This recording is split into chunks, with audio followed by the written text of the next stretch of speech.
पिछली बार के डिस्कशन में हम लोगों ने 2 इम्पॉर्टेंट चीज़ें देखी थी। एक तो था कि किस तरीके से अगर 2 कॉपी भी हम मेंटेन करते हैं किसी चीज़ की जो कि मिनिमम है, हर की वैल्यू पेयर की 2 कॉपीज़ हमेशा मेंटेन होंगी। तो अगर नोड आते-जाते भी हैं तो 2 की जगह वो ज़्यादा कॉपी हो जाती हैं। एक तो ये चीज़ हमने देखी थी क्योंकि किसी भी नोड को जब वो उस लूप के अंदर रीपब्लिश लूप के अंदर नहीं है, तो भी 24 घंटे तक एंट्री मेंटेन करनी पड़ती है। तो हर बार जब वो लूप के अंदर आता है फिर वो 24 घंटे का टाइमर रीसेट हो जाता है उसके अंदर। और इस तरीके से अगर चर्न रेट बहुत ज़्यादा होता है किसी नोड का, तो वो उसके अलावा किसी और नोड के पास भी कॉपीज़ हमेशा मेंटेन होंगी। एक चीज़ हमने ये देखा था, तो उसकी वजह से हम लोग बेटर रिलायबिलिटी को मेंटेन कर सकते हैं। दूसरी चीज़ एक वर्जन कंट्रोल के बारे में मैंने बताया था, किस तरीके से वर्जन कंट्रोल इसमें इम्प्लीमेंट होता है, क्योंकि हम डीएफएस में कभी चीज़ें डिलीट नहीं करते हैं। जब इनका टाइमर एक्सपायर होता है तब ये अपने आप हटा दी जाती हैं। तो एक आपके इंडेक्सिंग मैनेजर में, अभी हम इंडेक्सिंग मैनेजर के मैनेजमेंट पे आएँगे, तो जब हम बताएँगे तो उस टाइम पे ये एक एक छोटा थ्रेड मीन्स एक प्रोग्राम का वो सेगमेंट जो कि इंडिपेंडेंटली एग्ज़ीक्यूट होता रहता है। तो किसी भी प्रोग्राम के अंदर एक के बजाय कई थ्रेड्स हो सकते हैं जो कि इंडिपेंडेंटली चलते हैं। तो आजकल के कंप्यूटर सिस्टम्स के अंदर जो आपका मोबाइल फ़ोन भी उसमें इंक्लूडेड है, सबके अंदर एक साथ एक प्रोग्राम के कई थ्रेड इंडिपेंडेंटली चल सकते हैं। तो जैसे कि हम किसी मशीन में कोई हम इनपुट में मैसेज आने का वेट करते हैं, तो हम एक थ्रेड उसको कंटिन्यूअसली मेंटेन दिखता रहता है। अ, तो ऑपरेटिंग सिस्टम का काम होता है इन सारे प्रोग्राम्स को बैलेंस तरीके से चलाना, जिससे कोई पीछे ना रह जाए। वो देखता रहेगा, वो मैसेज को जब मिल जाता है उसको एक जगह स्टोर कर देता है। कोई उस मैसेज को वहाँ मेमोरी को चेक करता रहता है, कोई थ्रेड। तो इनको थ्रेड भी बोलते हैं अगर एक ही प्रोग्राम के अंदर होते हैं। और ये अलग-अलग अगर प्रोसेस हैं ऑपरेटिंग सिस्टम में, तो इसको अलग-अलग प्रोसेस भी कहते हैं। तो मल्टीटास्किंग या मल्टी प्रोसेसिंग सिस्टम इनको कहा जाता है। और ये प्रोसेस ज़रूरी नहीं एक ही सीपीयू पे चलें। जनरली जो आपका प्रोसेसर होता है उसके अंदर कई कोर होते हैं, तो हर कोर अलग-अलग थ्रेड को भी एग्ज़ीक्यूट कर सकता है किसी भी टाइम पे। तो इस फंक्शनैलिटी को हम लोग हेवीली यूज़ करते हैं। तो इंडेक्सिंग मैनेजर में एक थ्रेड होता है जो हर जितनी भी इंडेक्स एंट्री होती हैं, तो हर उसको चेक करते जाता है एक ऑर्डर में, और जिसका टाइमर रीपब्लिश टाइमर एक्सपायर हो जाता है उसको रीपब्लिश के लिए कॉपी नंबर को अपडेट करके, करंट कॉपी नंबर उसे पता होता है, अपडेट करके आगे वाले को भेजता है। इस तरीके से एक-एक करके सबको करते जाता है। साथ में वो पर्ज भी करते जाता है जिनका expiry timer, life time expiry timer expire हो जाता है, उनको हटा देता है। फिर जो लोकल एक्सपायरी जो होती है, जिसे जो रीपब्लिश की वजह से होती है, रीपब्लिश एक्सपायरी टाइमर जिसे हम कहते हैं, तो अगर वो 24 घंटे का अगर वो एक्सपायर होता है तो भी पर्ज कर दिया जाता है। अगर कोई मेरे को रीपब्लिश टाइमर रीसेट करने का ऑप्शन आता है तो उसको रीसेट कर देते हैं उस टाइम पे, ठीक है? और कन्फर्म करते हैं कि मेरे पास डाटा है, ठीक है? और मेरे को अगली बार कब भेजना है, तो अब मैं सारे इंडेक्सिंग मैनेजर की एंट्री के लिए रीपब्लिश रिक्वेस्ट भेज दिया हूँ, तो भेजने के बाद मेरे को कुछ देर वेट करना चाहिए। तो ऐसा नहीं है कि लगातार बार-बार वही चीज़ करते रहेंगे, तो वो एक अपना अलग टाइमर होता है। मतलब हर उस टाइम के बाद मेरे को रीपब्लिश करना है। तो एक थ्रेड के अंदर ये चीज़ चलती है, ये इंडेक्सिंग मैनेजर के अंदर होता है। तो अब आते हैं अगली समस्या पे। तो फाइल सिस्टम में जितने भी लोग पार्टिसिपेट कर रहे हैं, तो सबसे पहली उन सबके पास सेम कैपेबिलिटी या सेम स्टोरेज नहीं हो सकता है, ना हो। तो आपका मोबाइल फ़ोन छोटा है, उसके पास कुछ गीगाबाइट है, किसी के पास कंप्यूटर में चल रहा है, उसके पास कुछ टेराबाइट हो सकता है, ठीक है? तो अब ऐसे केस समस्या में हम क्या करेंगे? तो इसका एक जो पॉसिबल समाधान था कि जिसके पास लो कैपेसिटी है वो अ, जो स्टोरेज की डीएचटी है, जो हम लेयर नंबर 4 था, तो अगर हम याद करेंगे तो लेयर 0 बेस लेयर के लिए था जिसमें सब लोग पार्टिसिपेट करते हैं। फिर लेयर 1 था जिसमें IPv4 के थे, आई नोड्स रहते हैं। 2 में IPv6 वाले थे आई ओनली। 3 के अंदर IPv6 और IPv4 वाले थे। 4 नंबर पे हमने जेनेरिक स्टोरेज की बात की थी। तो वो सारे नोड जिनके पास अपना स्टोरेज है, वो जेनेरिक स्टोरेज में पार्टिसिपेट करते हैं इस डीएचटी लेयर के अंदर। इसके अलावा प्राइवेट स्टोरेज भी पॉसिबल है, जो प्राइवेट डीएचटी लेयर के थ्रू हो सकता है।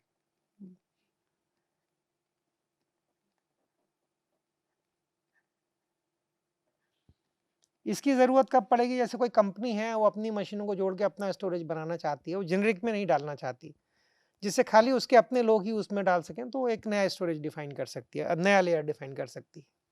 ठीक है, तो उस केस में वो अपने फाइल सिस्टम को वहीं पे माउंट करेगी, वो कहीं और बाहर नहीं जाएगा। बाकी सिद्धांत वही रहेगा कि सब कुछ एन्क्रिप्टेड होगा, जो यूज़र डाल रहा है उसके अलावा कोई और एक्सेस नहीं कर सकता है। अगर एक दूसरे को फाइल शेयर करनी है तो आपको कीज़ शेयर करनी पड़ती हैं और यूआरआई देना पड़ता है, तो दूसरा आदमी उसको एक्सेस करके फिर डिक्रिप्ट करके फिर पढ़ सकता है। ठीक है, तो अब इसमें इसके बाद भी ये कुछ हद तक तो जो लोअर कैपेसिटी वाले नोड्स को बाहर निकाल देता है, हम खाली हायर कैपेसिटी वाले नोड्स की कोशिश करते हैं, लेकिन इसके बाद भी वेरिएबिलिटी हो सकती है। ठीक है, मतलब हर लोग अलग अलग कैपेसिटी के हो सकते हैं, तो कई बार ऐसा हो सकता है कि एक रिक्वेस्ट आया और वो रूट नोड तक पहुंचा। ये मैं स्टोरेज डीएचटी की बात कर रहा हूँ। यहाँ पे अब एक पर्टिकुलर फ्रेगमेंट को, डाटा फ्रेगमेंट को स्टोर करना है। ठीक है, ये किस यूजर ने एक्चुअली एक्सेस किया है, राइट और रीड करने की कोशिश कर रहे हैं, ये इसको सीधे पेयरिंग करते वक्त पता चलता है, क्योंकि हम लोग की वैल्यू के अंदर यूजर आईडी को स्टोर नहीं करते हैं। यूजर आईडी जो है वो पार्ट होता है यूआरआई का। ठीक है, वो हिडन एन्क्रिप्टेड होता है, जिससे किसी कोई उसको एक्सेस ना कर सके, इसको भी इंफॉर्मेशन को हाइड करते हैं। लेकिन जब पब्लिश रिक्वेस्ट एक बार रूट नोड ढूंढने के बाद जाती है रूट नोड के पास और मैं डाटा को ट्रांसफर करता हूँ, ठीक है, तो ये इसको ये पता होता है कि अब मेरे को यहाँ स्टोर करना है, लेकिन मेरे पास स्टोरेज है नहीं इस रूट के पास। ठीक है, स्टोरेज फुल हो गया है, तो अब ये क्या करेगा ऐसे केस में? ऐसा हो सकता है कुछ नोड के पास जिनके पास कम कैपेसिटी है, तो यहाँ पे हम एक टेक्निक का यूज करते हैं, उसको बोलते हैं स्पिल ओवर। जैसे कि डैम होता है, डैम के अंदर पानी एक सर्टेन हाइट तक तो अलाउड है। ठीक है, जैसे ही वो हाइट क्रॉस करता है तो उसके बाद हम गेट खोल देते हैं और पानी को बहने देते हैं।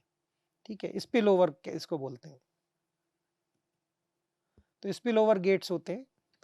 ठीक है, तो वही कुछ कुछ वैसा ही सिद्धांत है यहाँ पे। अब ये डैम की जगह पे मेरे पास स्टोरेज है, जब स्टोरेज एक थ्रेशोल्ड से ऊपर भरने लगता है, उस टाइम पे इस नोड को अपनी राउटिंग टेबल्स, इसके पास जनरली डीएचटी की राउटिंग टेबल है, अभी तक मैंने वही बताया है।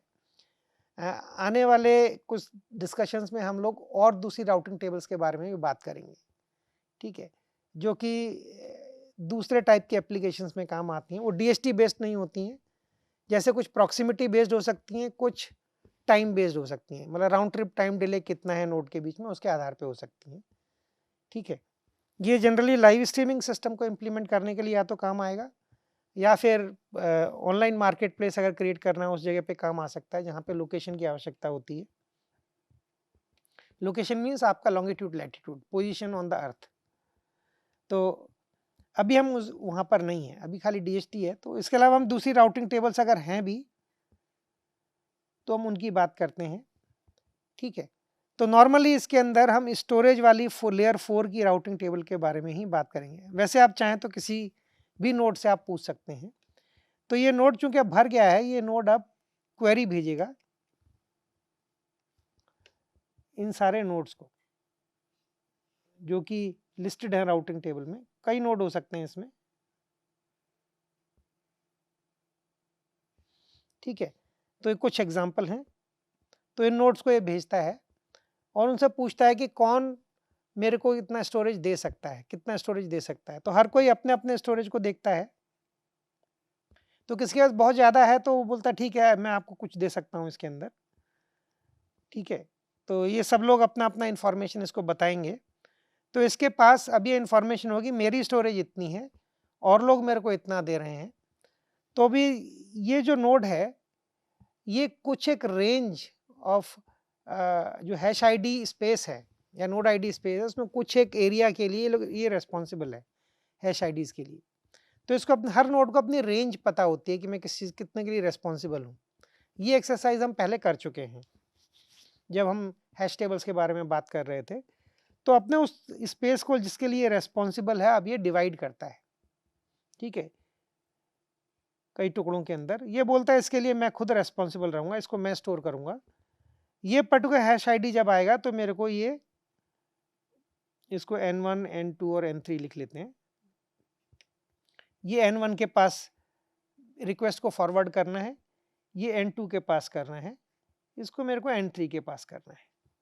ठीक है, तो अगर ये चीज़ कॉर्ड के अंदर होती, कॉर्ड राउटिंग टेबल लीनियर होती है, तो वहाँ पर मान लीजिए ये रेंज थी जिसके लिए ये नोड रेस्पॉन्सिबल है, इसके पास स्पेस नहीं है, तो बोलता है इतने इतने के लिए मेरे को R1 के पास जाना है, इतने से इतने के लिए R2 के पास जाना है, इतने से इतने के लिए R3 के पास जाना है, और इतने के लिए मैं खुद ही अपने पास रखूँगा।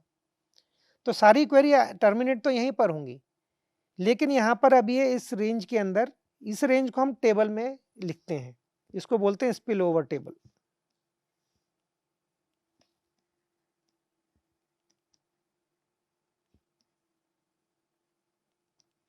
इस स्पिल ओवर टेबल में रेंज होता है हैश आईडी का, और किस नोड को भेजना है उसका एंड पॉइंट एड्रेस रहेगा।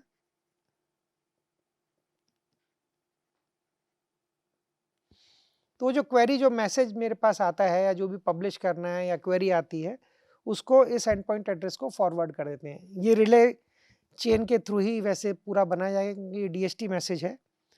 ये मैसेज जब वहाँ पहुँच जाएगा, ये डायरेक्टली भी जा सकता है, मोस्टली ये नोड पब्लिकली एक्सेसिबल होंगे, डायरेक्टली आप इनको बात कर सकते हैं। वर्स्ट केस में एक रिले नोड के थ्रू ही होंगे, क्योंकि ये लीफ नोड नहीं है, ये सारे कोर नोड हैं जो पार्टिसिपेट कर रहे हैं स्टोरेज के अंदर DHT में। तो वहाँ पहुँचेगा, और उस नोड को अब ये मालूम है किसने रिक्वेस्ट किया था, तो ये रिक्वेस्ट अगर वो जब यहाँ फॉरवर्ड हो जाएगी, ये सीधे रिक्वेस्ट को यहाँ पे सर्व कर देगा। स्टोरेज करना है तो स्टोर कर लेगा, कोई पूछता है तो उसको वापस करना है। ठीक है, तो ये एक स्पिल ओवर मैकेनिज्म को हम लोग इस्तेमाल करते हैं एक तरीके से स्टोरेज कैपेसिटी को बैलेंस आउट करने के लिए। क्योंकि एक नोड के पास, हमारे डिज़ाइन के केस में हम लोग 160 बिट का नोड आईडी यूज़ करते हैं। हमारे पास अंदाजन हम लोग 3 नोड एक कॉलम में होते हैं, और हमारे पास 40 कॉलम टोटल होते हैं हमारी राउटिंग टेबल में, जो हम कॉर्ड टेपेस्ट्री हाइब्रिड जिसको हम कहते हैं, उसको जब हम यूज़ कर रहे हैं। सो डिपेंड करता है आप कौन से टाइप की राउटिंग टेबल है, उसके आधार पर तय होगा आप कितनी एंट्री मेंटेन कर रहे हो। तो हमारे पास 120 एंट्री कम से कम होती हैं, हम मान रहे हैं बहुत ज़्यादा नोड्स हैं, तो 120 एंट्री के अंदर हम इसको स्प्लिट कर देते हैं। तो हम इसके अंदर स्पिल ओवर टेबल में इसको ऑर्गेनाइज कर लेते हैं और रिक्वेस्ट भेजते हैं। तो 120 दूसरे एंट्री होंगे, कई कुछ कम वाले होंगे, कुछ ज़्यादा वाले होंगे, तो ऑलमोस्ट हर नोड के पास इक्वल कैपेसिटी का एक्सेस हो जाता है। इस तरीके, एक तरीके से हम इक्वलाइजेशन कर लेते हैं। अब इसमें जो समस्या ये आती है, ये सिस्टम बहुत बढ़िया है, लेकिन ये नोड अगर सेल्फिश है, अगर एक ही ऑर्गेनाइजेशन के, जब तक तो कोई दिक्कत नहीं है, क्योंकि ऑर्गेनाइजेशन डिसाइड करता है कि स्ट्रेटेजी क्या होगी। अगर ये जेनेरिक स्टोरेज के अंदर है, तब क्या होगा? जनरली हर आदमी सेल्फिश होगा, हम ये मान के चलते हैं। मतलब ऐसा है नहीं, कुछ लोग सेल्फिश नहीं होते हैं, ठीक है, ये हमारी पॉपुलेशन में रहता है। कुछ लोग हमेशा औरों की हमेशा मदद करने के लिए तैयार रहते हैं, वो सेल्फिश नहीं होंगे। अधिकतर जनता लेकिन सेल्फिश होगी, क्योंकि वो बेस्ट स्ट्रेटेजी होती है उनके लिए इस दुनिया में सर्वाइव करने के लिए। ठीक है, कुछ लोग अल्ट्रुइस्टिक होते ही हैं। अल्ट्रुइज्म एक प्रॉपर्टी है जो कि बहुत स्मॉल फ्रैक्शन ऑफ पॉपुलेशन में हमेशा रहती है। इसका कुछ इवोल्यूशनरी पर्पस रहा होगा, लेकिन होता है, तो हम भी वही मान के चल रहे हैं कि ऐसा है। तो अगर ये सेल्फिश है, तो ये अपना स्टोरेज इसको देगा क्यों? इसको क्या बेनिफिट मिलता है? सबसे बड़ी चीज़, स्टोरेज कभी नोड आईडी से बाउंड नहीं होती है। जब हम सर्च करते हैं तो हम नोड आईडी के पास स्टोरेज तो होता है, लेकिन स्टोरेज कैपेसिटी जो होती है वो एसोसिएटेड हमेशा यूज़र आईडी से होती है।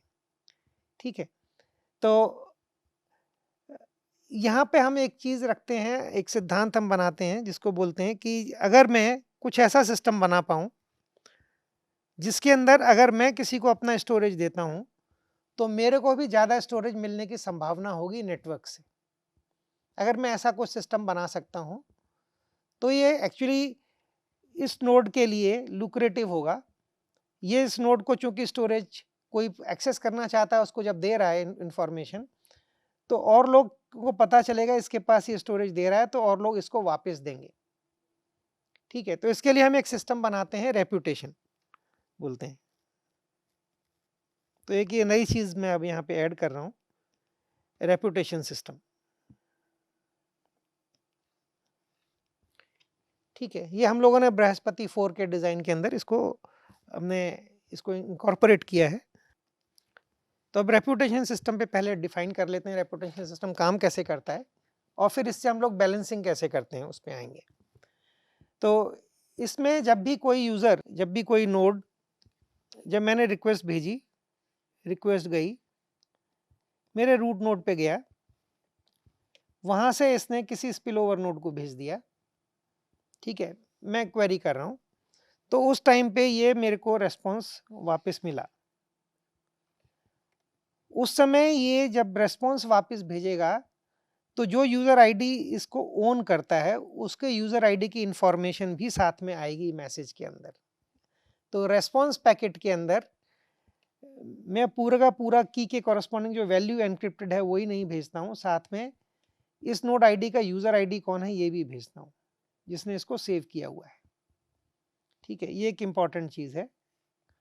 तो ये नोड ये यूजर आईडी ओन करता है, और ये यूजर आईडी उसको साइन करके भेजता है। ठीक है, और ये एनक्रिप्टेड फॉर्म में पूरा का पूरा यहाँ तक मिलता है। जब इसको ये पता चलता है कि इस यूजर ने भेजा है, तो हम एक, जब भी लेयर 4 जहाँ पर है हमारे पास, वहीं पे एक लेयर 5 भी होती है। जो लेयर 4 के नोड हैं वो लेयर 5 में भी पार्टिसिपेट कर सकते हैं।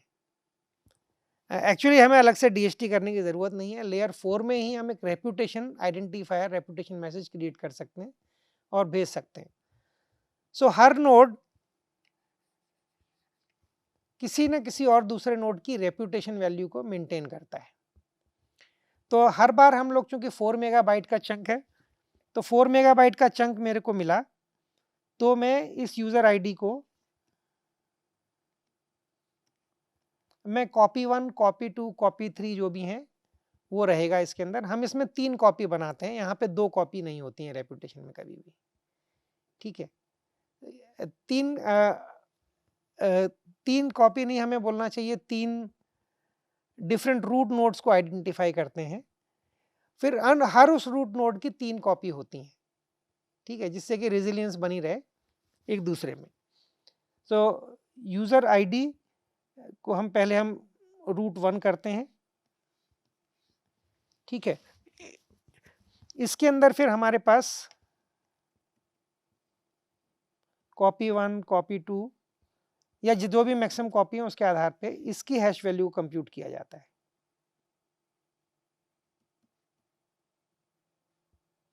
ये रूट 1 है, ऐसे रूट 2 के लिए किया जाएगा और रूट 3 के लिए किया जाएगा। ये इसलिए होता है कि कोई अगर मेरी रेप्यूटेशन को खराब करता है, तो मैं मेजॉरिटी लॉजिक में तीनों रूट से पूछूंगा। ये यूजर आईडी की रेप्यूटेशन अगर मेरे को जाननी है, तो इन तीनों रूट पे मैं क्वेरी कर सकता हूं। हमेशा ये यूजर आईडी किसी को भी सर्व करता है, तो उसने क्या सर्विस मेरे को मिली, नहीं मिली सक्सेसफुली, और वो ठीक थी, ये इंफॉर्मेशन को एक मैसेज के थ्रू इन तीनों रूट्स को भेजनी पड़ती है। और हर रूट की 2-2 कॉपी होती हैं, जो साइक्लिकली एक दूसरे को फीड करते रहते हैं। ये स्टैटिक वैल्यू नहीं होती है, ये एक पैरामीटर है जो कि रखा जाता है। ये ऐसा नहीं है कि आप इसको मॉडिफाई नहीं कर सकते हो। ये पहली चीज है की वैल्यू पेयर में जिसको मॉडिफाई कर सकते हैं रेप्यूटेशन में, एक पैरामीटर है ये। ठीक है, ये समय के साथ चेंज होता है। ठीक, तो हम इसको कंप्यूट करते हैं, कंप्यूटेशन पे अभी हम बाद में आते हैं। तो ऐसे ही रूट 2 भी के 2 इंस्टेंस होंगे जो एक दूसरे को फीड कर रहे होंगे लगातार। ये इसलिए होता है कि अगर मान लीजिए ये नोड चर्न करने लगता है, मतलब बाहर जाता है और अंदर आता है, उस टाइम पे कॉपीज क्रिएट हो जाएं इसकी।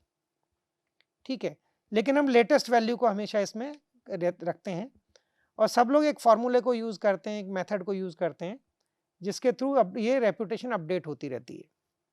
तो जब हम बेसिक सिद्धांत को समझ लेंगे तो हमें पता रहेगा हम ये क्यों कर रहे हैं। तो अब ये यूजर 1 है, ये यूजर 2 है, इसने इस यूजर जो इसने सर्व किया है इसका रूट नोड ढूंढेंगे। तो यूज़र 1 मान लीजिए कोई और रूट नोड है, मान लीजिए यहाँ पर रूट नोड हम ले लेते हैं, यहाँ नहीं लेते हैं।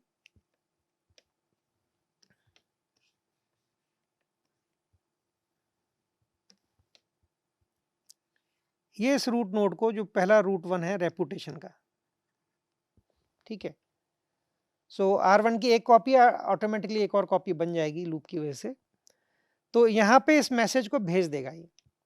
जैसे ही इस मैसेज को भेजेगा ये रेपुटेशन को अपडेट कर लेगा।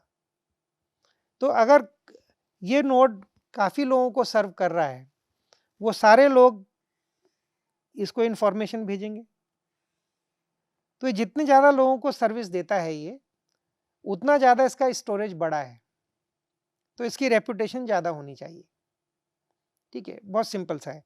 मान तो इसका मतलब इसके पास एक इंसेंटिव है कि मेरे को ज़्यादा स्टोरेज अपना भर के रखना चाहिए, जिससे कि मैं ज़्यादा लोगों को सर्विस कर सकूं। और चूंकि मेरे स्टोरेज के अंदर ऑलमोस्ट सारे नोड से यूनिफॉर्मली कुछ कुछ आता रहेगा, ठीक है, क्योंकि हम लोग हैशिंग यूज़ कर रहे हैं। कुछ लोगों का कंटेंट चाहे वो एक्सेस नहीं हो रहा है, लेकिन वो सभी नोड्स के लिए वैसा बराबर हो रहा है, तो ये रिलेटिव रेपुटेशन मेंटेन रहती है इस वजह से। यहाँ से अगर हम क्वेरी करते हैं रेपुटेशन यूएस की, और यूएस काफ़ी ज़्यादा लोगों को सर्विस दे रहा है, उनकी रिक्वेस्ट को सेटिस्फाई करता है, तो इसकी रेपुटेशन ज़्यादा होगी। इसका मतलब ये होता है किसी भी यूज़र के लिए जब मैं रेपुटेशन लेयर में ढूंढूंगा, तो अगर उस यूज़र के द्वारा ओन किए गए नोड ज़्यादा लोगों को सर्व कर रहे हैं, तो इस यूज़र के और भी कंप्यूटिंग नोड हो सकते हैं जो कि पार्टिसिपेट कर रहे हैं, वो भी अपने स्टोरेज को शेयर कर रहे हैं। तो इस यूज़र की रेपुटेशन खाली इस स्टोरेज की वजह से नहीं बढ़ेगी, इन वाले स्टोरेज की वजह से भी बढ़ जाएगी, ठीक है। तो आप एक यूज़र हो सकते हैं, आप अपनी 20 मशीन लगा सकते हैं, तो आपकी रेपुटेशन ज़्यादा हो जाएगी। तो आप जब डीएफएस के अंदर अपने फाइल सिस्टम की वैल्यूज़ को जब भेजेंगे, तो उनकी संभावना एक्सेप्ट होकर स्टोर होने की ज़्यादा होगी बनिस्बत उसके उस यूज़र के जिसकी रेपुटेशन कम है। रिमेंबर, फाइल स्टोरेज में हमेशा हम यूज़र आईडी के थ्रू आइडेंटिफाई करते हैं कौन सा कंटेंट स्टोर हुआ है, कौन सा सर्व हुआ है। नोड आईडी पे डिपेंडेंट नहीं होता है वो चीज़, ठीक है। तो इससे हमने एक प्रॉब्लम तो सॉल्व कर ली कि हमने इसके लिए किसी भी नोड के लिए इंसेंटिव बना दिया कि अपने खाली पड़े स्टोरेज को किसी और को देना चाहिए उसको, ठीक है। कुछ स्टोरेज खाली रखना भी चाहिए। तो इस तरीके से हम लोग जब करेंगे, और चूंकि जितने फाइल्स हैं सब ऑलमोस्ट, चूंकि हैशिंग है तो यूनिफॉर्मली डिस्ट्रीब्यूट होंगी, तो हर नोड के अंदर नोड को इक्वल कैपेसिटी की ज़रूरत पड़ेगी रफली, ठीक है, अपने चीज़ों को स्टोर करने के लिए। तो अगर वो अपने नेबर से वैल्यू से कम है, तो उसको चाहे तो हम इसमें और भी बदलाव कर सकते हैं। अपने सारे नेबर से अंदाजन एक इन्फॉर्मेशन ले सकता है, उनके पास कितना स्टोरेज है टोटल, मेरे पास कितना टोटल स्टोरेज है, तो मैं उनसे मांग सकता हूँ एक्स्ट्रा स्टोरेज एडवांस के अंदर बिना भरे भी, जिससे कि एवरेज स्टोरेज हर किसी के पास, जो मेरे नेबर्स और मेरे बीच में एवरेज स्टोरेज की वैल्यू रफली सेम हो जाए, ठीक है। तो मेरे पास और जो मैंने औरों से उधार लिया है वो मिला के सेम हो जानी चाहिए हर नोड के लिए। सो ये गॉसिप एल्गोरिथम की तरह है, तो इस तरीके से इसको हम बराबर कर सकते हैं। तो हर नोड का हम रेपुटेशन भी बना सकते हैं। अभी रेपुटेशन कैसे कंटिन्यूसली एस्टिमेट होगी, कैसे अपडेट होगी, उस पर अभी आते हैं। अब आते हैं जब मेरे को अपनी इंफॉर्मेशन को पब्लिश करना है। मान लीजिए यूज़र यूएस ये इस नोड पे है, यहाँ से बोलता है मेरे को पब्लिश करना है, ये रिक्वेस्ट जाती है इस रूट नोड के पास। इस रूट नोड ने अपने नेबर से साथ शेयरिंग करके अपने को बैलेंस आउट किया हुआ है जो स्टोरेज कैपेसिटी इसके पास अवेलेबल है। तो ये सबसे पहले बोलेगा इस यूज़र ने मेरे को रिक्वेस्ट किया है फाइल को रखने के लिए, ठीक है, और मैं एक नया आई नोड क्रिएट कर रहा हूँ या नया फ्रेगमेंट डाल रहा हूँ, तो मेरा कुछ स्टोरेज लगेगा। तो मेरे को हमेशा एक सिद्धांत रखना है कि जो अगर मेरे पास स्टोरेज खाली है तो मैं उसको रख लूँगा, लेकिन जब स्टोरेज पूरा भरने लगेगा तो इसका मतलब सब जगह भरने लगेगा ऑलमोस्ट, तो उस टाइम पे मैं कोई मेरे पास अगर रिक्वेस्ट आती है स्टोरेज को रखने की, तो अगर मैं पूरा भरा हुआ हूँ तो मैं इसमें से सबसे जो ये नोड है इसकी रेपुटेशन एस्टिमेट करूँगा। इसके लिए ये यूएस के यही रूट नोड ढूंढेगा, जो कि हर कोई ढूंढ सकता है, सेम क्राइटेरियन है। ये क्वेरी भेजेगा इसको और उसकी रेपुटेशन को रिट्रीव करेगा, ये रेपुटेशन सर्विस कैसे दी जा रही थी यूएस के द्वारा ओन किए गए नोड्स, उस पे आधारित है। वो रेपुटेशन मिलने पे रेपुटेशन मिल जाएगी। अगर इसके पास स्टोरेज नहीं है और कोई ऐसा कंटेंट है जो कि ऐसे यूजर के द्वारा रखा गया है जिसका रेपुटेशन कम है, ठीक है, तो उस समय उन कंटेंट को निकाल देगा। यहाँ एक समस्या ये आती है कि हमें यहाँ पर कि हमने यूजर आईडी पता ही नहीं है जिस कंटेंट का रखा हुआ, हमने हाइड किया हुआ है एन्क्रिप्शन की वजह से। तो हमें जब भी सेव करते हैं तो जिस यूजर ने मेरे को कहा है रखने को, उसकी रेपुटेशन ढूंढ के मैं उस रेपुटेशन वैल्यू को भी यहाँ पे रख लेता हूँ। ये रेपुटेशन उस समय की है जब उसने उसको सेव किया था, आज की नहीं है, ठीक है। इसके अलावा और कोई मेथड है नहीं इस समय, अदरवाइज नहीं तो मेरे को यूजर आईडी रखना पड़ेगा। उसकी वजह से जो ये एनोनिमिटी में या जो एक प्रोटेक्शन प्रोवाइड कर रहा हूँ वो नहीं तो सेक्रीफाइस हो जाता है। तो जब अगर नई रेपुटेशन पुरानी वाली रेपुटेशन इससे बेहतर है तो मैं इसको निकाल देता हूँ और नए वाले कंटेंट को रख लेता हूँ, ठीक है। जब तक जो भी रिक्वेस्ट आ रही है उसकी रेपुटेशन इनमें से किसी भी कंटेंट से ज़्यादा है, ये इस कंटेंट को जगह मिलेगी ही मिलेगी। तो इसका मतलब आपके लिए एडवांटेजेस है कि आप ज़्यादा से ज़्यादा कंटेंट शेयर करो और अपनी रेपुटेशन को बढ़ाओ, जिससे कि आपके कंटेंट को हमेशा पहले प्रायोरिटी या जगह मिले, ठीक है। ये सिचुएशन तब होगी जब ऑलमोस्ट सारा डिस्क स्पेस बहुत ज़्यादा भर चुका होगा, ठीक है। इसके अलावा मान लीजिए डिस्क स्पेस अगर भरने लगता है आपका स्टोरेज, तो आपके स्टोरेज में हमेशा कुछ ऐसी भी चीज़ें हैं जो कि पुराने वर्जन हैं, ठीक है। तो आप उनको भी चेक कर सकते हो कि सेम हैश आईडी के 2 वैल्यूज तो अवेलेबल नहीं है, उनमें से पुराने वालों को ना आप निकाल दो और स्पेस क्रिएट कर लो। तो पीरियोडिकली जब आप जैसे 80% स्टोरेज पे पहुंच गए तब आप ऐसा भी कर सकते हो, ठीक है। तो ये हुआ रेपुटेशन का मैकेनिज्म। अब आते हैं रेपुटेशन कैसे बदलेगी।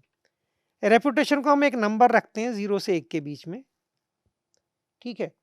और कोई भी नोड जो है उसकी रेपुटेशन मान लीजिए एक समय पे RT है, तो जैसे जैसे इस समय पर थी, मेरे को यहाँ पर जब मैं यहाँ पहुँचता हूँ तो अगर इस यूज़र को मैं रेपुटेशन वही मेंटेन करता हूँ तो ये तो वही रह जाएगी, लेकिन ये मान लीजिए कोई किसी को सर्व ही नहीं कर रहा है तो उसकी रेपुटेशन ज़्यादा रहेगी। तो हमें क्या करना चाहिए, रेपुटेशन को समय के साथ अगर इसकी सर्विस नहीं करता ये डिके करनी चाहिए, ठीक है। तो हम इसको एक एक्सपोनेंशियल फंक्शन लगा सकते हैं e⁻⁻t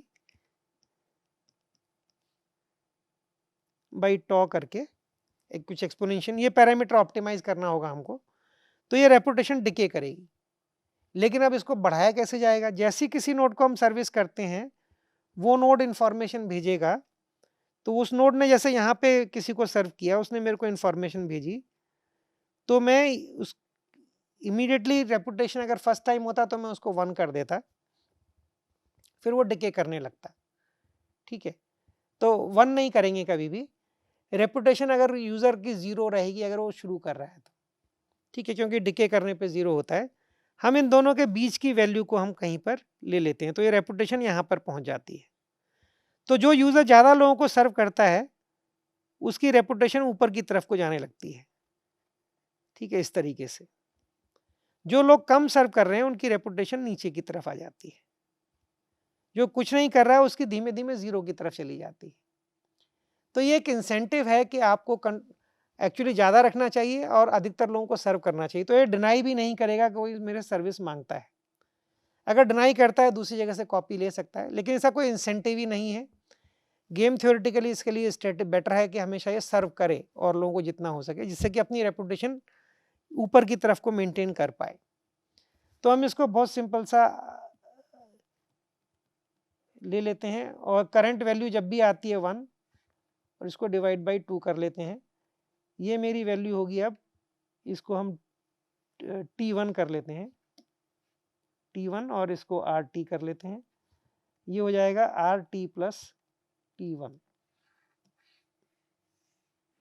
ठीक है। अगर जैसी कोई चीज़ आती है ये T1 पे ये T प्लस T1 पे आया है, ठीक है, ये 1 जो मैसेज है। अगर मैसेज नहीं आता है तो आपको पुरानी वैल्यू से ही खाली निकालना पड़ेगा। ये मेरी रेपुटेशन होगी अगर टी के बाद से मेरे को कोई भी पैकेट आया नहीं है, जैसे ही मैसेज आया T1 पे तो मेरी नई वैल्यू ये हो गई। अब इसके बाद से फिर मैं इस कैलकुलेशन को दोबारा यूज़ करूँगा। हम इस छोटे सिद्धांत को यूज़ करते हैं, इसमें काफ़ी पॉसिबिलिटी है इम्प्रोवाइज़ करने की, ठीक है। लेकिन हम इसमें एक और चीज़ है, एग्जैक्टली ये गारंटी तो नहीं कर सकते हैं कि अगर मैं 500 जीबी का डिस्क स्पेस स्टोर कर रहा हूँ तो 250 जीबी मेरे को मिलेगा ही मिलेगा, ये गारंटी नहीं होती है इसके अंदर, ठीक है। लेकिन हाँ, हमने एक तरीके से एक इंसेंटिव मैकेनिज्म बना दिया है जहाँ पे लोग अपने स्टोरेज को शेयर करना चाहेंगे, ठीक। तो अभी मैं इसको यहाँ पर रोकता हूँ। अगली बार ये फाइल DFS सिस्टम है, इसको हम किस तरीके से कई लोग यूज़ कर सकते हैं, इसको एज ए बैकअप यूज़ कर सकते हैं, इसको एज ए DFS बैकअप जब हम कहेंगे, इसको सीधे फाइल सिस्टम की तरह ही यूज़ कर सकते हैं जो कि माउंट होता है, उस टाइम पे हमें कैशिंग की ज़रूरत पड़ेगी। और एक और वेरिएशन है जिसको हम बोलते हैं यूनिवर्सल फाइल सिस्टम, वो अभी तक हमने बात नहीं की, उसके बारे में भी अगले डिस्कशन में बात करेंगे। Thank you.